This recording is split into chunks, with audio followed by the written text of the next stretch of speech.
லைஃப்ல எவ்வளவு பெரிய ஒரு உயரத்துக்கு போனாலும் மனசளவுல சில வலிகள், காயங்கள் அது மறக்க முடியாது இல்லையா? எல்லார் லைஃப்லயும் அப்படிதான், நமக்கும் அப்படிதான். நிறைய வலிகள், காயங்கள் எல்லாத்தையும் தாண்டி தான் வந்திருக்கிறோம். ஆனா எல்லாத்தையும் விட ரொம்ப ஜாஸ்தியான அந்த வலியும் அந்த காயமும் எனக்கு அந்த கரூர் சம்பவம் தான்.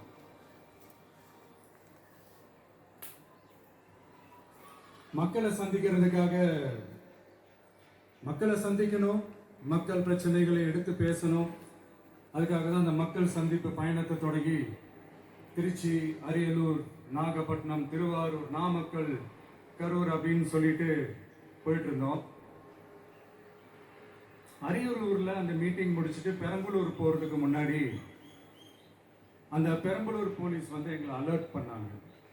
சரிங்க, கூட்டம் கொஞ்சம் ஜாஸ்தியா இருக்கு, லேட் ஆயிடுச்சு, வராதீங்க அப்படின்ட்டு.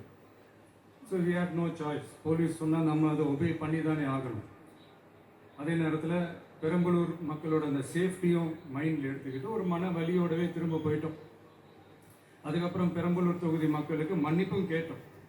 அதே மாதிரி நாமக்கல் அந்த மீட்டிங் முடிச்சுட்டு கரூர் வரும்போது அந்த கரூர் போலீஸ் எங்களை அலர்ட் பண்ணியிருக்கலாம்ல.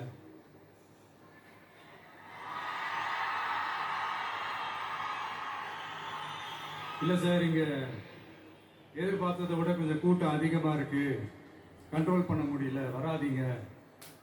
என் போலீஸ் நினைச்சா அவங்க அந்த மீட்டிங்கே கேன்சல் பண்ணலாம். ஏதோ தப்பா இருக்கு, ஏதோ தப்பா தோணுது அப்படின்னு நினைச்சிட்டாலே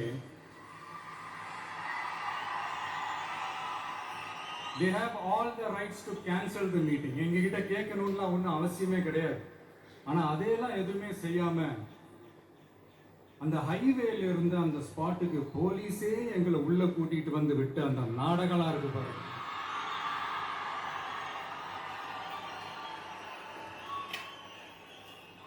நம்பிட்டேங்க, முழுசா நம்பிட்டேன். அன்னைக்கு இருந்த அந்த கரூர் போலீஸ் பேசும்போது தேங்க்ஸ்லாம் சொன்னேன் அவங்களுக்கு. எனக்கு தெரியாது இப்படி ஒரு நாடகம் நடக்கும். இதுக்கெல்லாம் யார் காரணம்? இதெல்லாம் யார் சொல்லி செஞ்சது? இப்படி பண்ணுங்க, அப்படி பண்ணுங்க, சப்போஸ் அப்படி நடந்தா இப்படி பண்ணுங்க, சப்போஸ் இப்படி நடந்தா இந்த மாதிரி இன்ஸ்ட்ரக்ஷன்ஸ் எல்லாம் கொடுத்து அந்த பிரஷர் போடுறது யார்?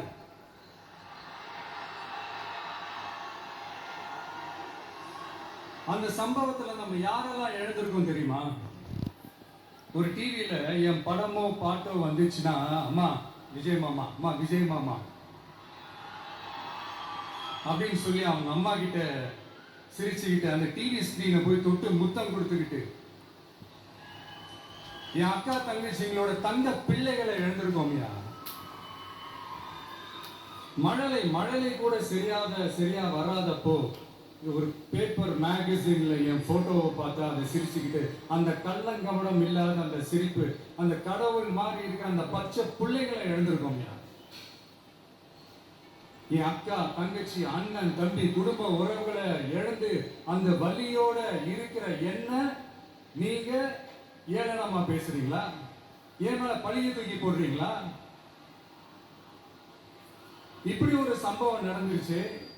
இது ஏன், எதனால, அதுக்கான பின்னணி என்னன்ட்டு அந்த வலியோட வீட்டுல உட்கார்ந்துட்டு இருக்கிற ஓடி ஒளிஞ்சிட்டான்னு வேற சொல்றீங்களா? வாயின்னு முன்னேறினா என்ன வேணாலும் பேசுறீங்களா?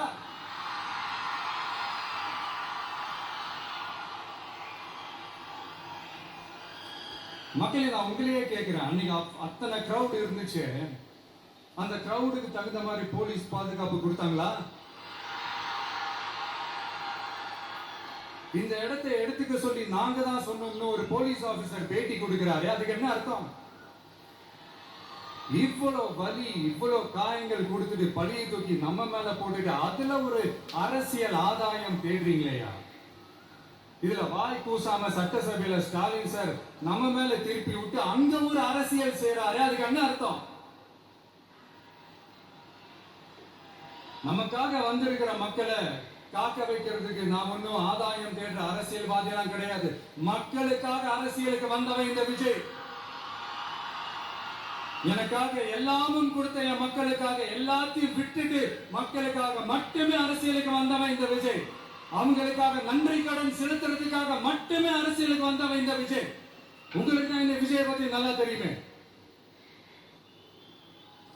ஆனா நம்ம எல்லாருக்குமே இத்தனை வழிகள் காயங்கள் கொடுத்தவங்களுக்கு இந்த 2026 தேர்தலில் தக்க பதிலடி கொடுத்துட்டீங்க. ஆனா அது மட்டுமே பத்தாது மக்களே, அது மட்டுமே பத்தாது.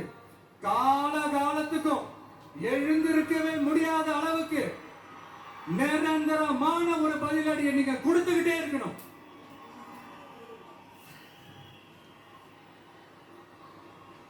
இப்படி எல்லாம் பண்ணா நான் மக்களை விட்டு ஓடிடுவேன் நினைப்பா?